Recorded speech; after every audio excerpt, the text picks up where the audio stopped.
ಶ್ರೀ ದುರ್ಗಾ ಪರಮೇಶ್ವರಿ ದೇವಸ್ಥಾನದಲ್ಲಿ ಧ್ವಜಾರೋಹಣ.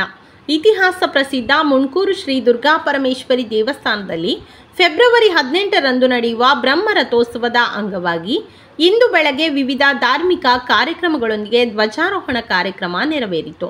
ಧ್ವಜಕಟ್ಟೆಗೆ ವಿವಿಧ ಬಗೆಯ ಫಲಪುಷ್ಪಗಳಿಂದ ಅಲಂಕರಿಸಲಾಗಿದ್ದು, ಚಂದ್ರಮಂಡಲೋತ್ಸವ ಹಾಗೂ ಬಲಿಮೂರ್ತಿ ಮೆರವಣಿಗೆ ನಡೆಯಿತು. ಬಳಿಕ ಮುಣ್ಕೂರು ಸಂಕಲಕರಿಯ ದೊಡ್ಡಮನೆ ಕುಟುಂಬಸ್ಥರ ಸೇವಾ ರೂಪದಲ್ಲಿ ಅನ್ನ ಸಂತರ್ಪಣೆ ನೆರವೇರಿತು.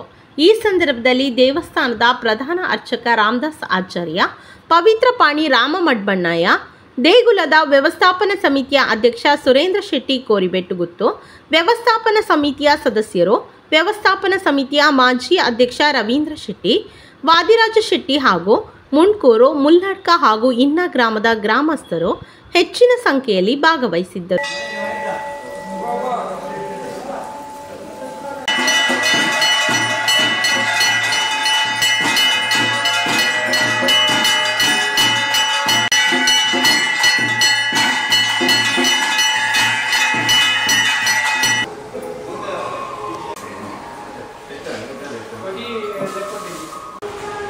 ದೇವಣ್ಣನೇ ಇದು ಈ ಮೂಲವಿದ್ದ ಒಂದು ಕುಲೆ ಐದು ದುಂಬು ಲೆಪ್ಪೋಡು ಐದು ತಾಯಿ ಕೂಡಲೇ ಲೆಪ್ಪೋಡು.